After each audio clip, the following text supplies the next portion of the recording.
Says, as we continue on with friends like these, who needs enemies? All right, basically, look, we're not talking about any special interests or groups or anything like that.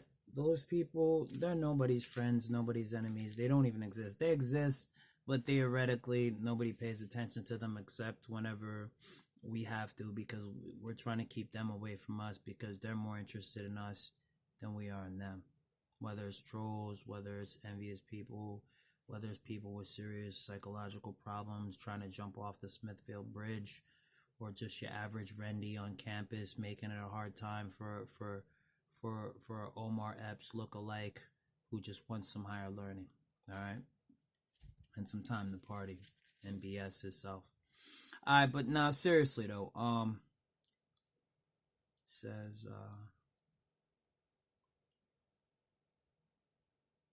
when I was young, I was a girly man. But everybody's a girly man. When you're young, you're a girly man because you're a pretty boy, right? It's a pretty boy. Give you time to think. Study my notes.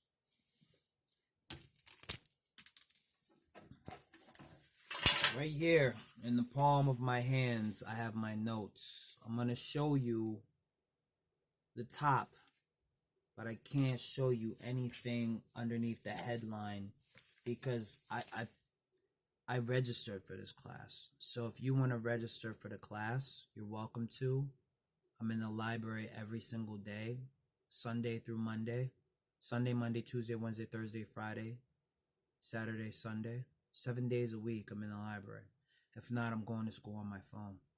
The only time I'm not actively involved in school is when I'm out there exercising, preparing to, box somebody in the boxing ring, contend, and perform with Coast to Coast Live, promoting artists that I work with, and also, just leveling up in the world of public policy. Okay. Did you write that down? Write that down.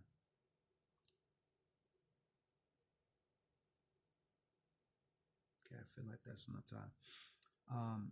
But I can show you how to register for Coursera classes, EDX classes, Allison empowerment classes, all of those, plenty of those things. I could even show you how to register at any college in the university, or pardon me, in the nation, any university in the nation. It's just, you're gonna have to put forth some efforts. I'm not gonna do it all by myself, and you actually do have to pay me because I'm not gonna do this stuff for free.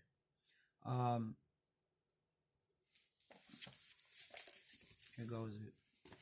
So this class right now, currently I'm auditing it, but I do take other classes that I have paid for that I've been certified at this university via Coursera. Okay, this is all I can show you, but underneath here is the same syllabus that you'll see if you register to take classes this semester. Also, not just the first page, but the next couple pages after that is not only, the syllabus is just basically the transcript from the videos that you watch before you take an exam. So it's just the honor code. It's nothing. That's all you get is that. Until you register with me, then we could study together in the same room, but it's not really privy to just show other people on my platform, on YouTube or Instagram or anything, that what they could learn if they just register to audit yourself. You get the same access to the same notes and the same exams that you could pass, but you're not going to get a certificate unless you paid. Now, from this specific university, I have 2 certificates, maybe 3.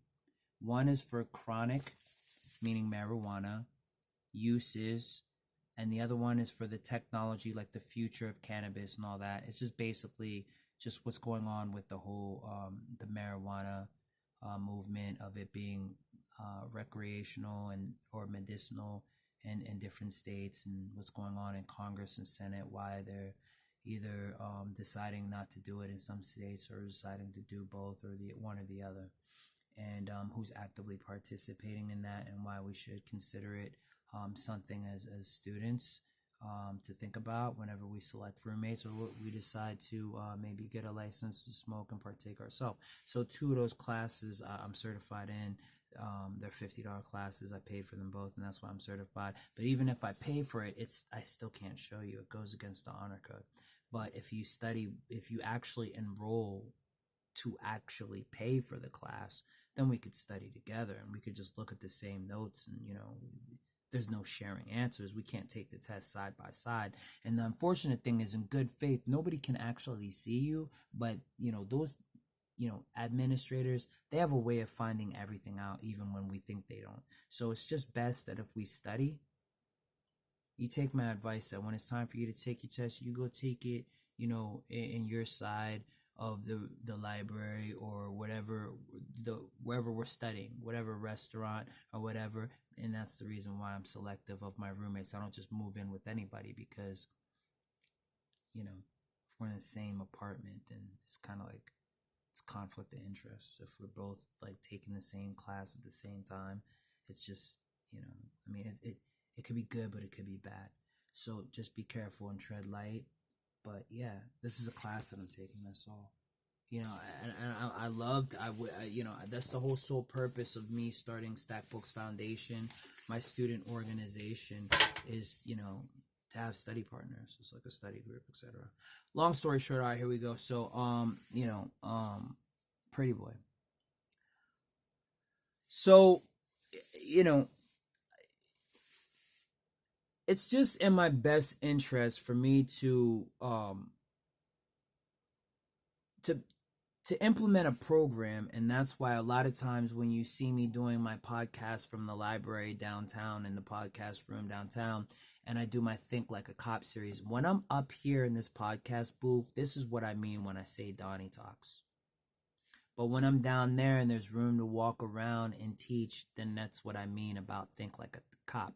So Think Like a Cop is like a series that I'm teaching, but it's not really teaching like that. When you have a certificate, your teaching style is more like the teaching style of a tutor. So it'd be like a TA, but more like a tutor.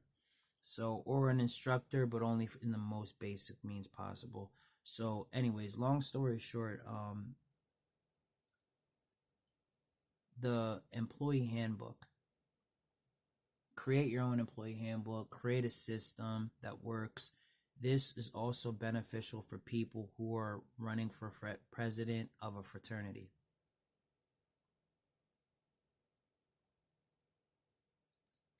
Some people choose to do it, some people not choose to do it. Some people start their own student organization and they're the founder of that, but that still gives you practice to one day start your own business. Even if it's just a mom and pop business, because the chances are, if you start a business with your significant other, either your kids are going to work for you, or somebody in your neighborhood's kids are going to work for you, or one of your friends. And, it's best to start in a structured way, even if you're not in a fraternity on campus. I started my own fraternity because I realized that fraternity is just brotherhood. It's a union. It's a student organization. It doesn't matter what it's linked to as long as the fundamentals are observed. So,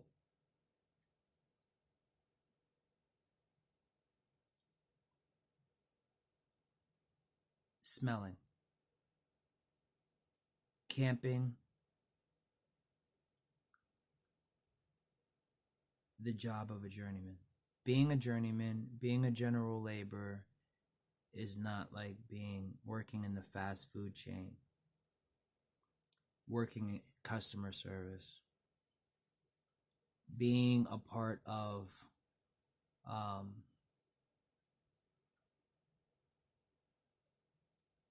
a friend circle where nobody does any work where you're going to smell, whether it's BO, whether you work on a farm and you smell like manure because you shovel it, whether you work in a pigsty and you smell like pigs. It's not like working at Kentucky Fried Chicken, you smell like chicken because that's chicken that's cooked. That's not like working in a barnyard. and you smell like actual chickens. They're not dead yet. They're still alive. You smell like chickens.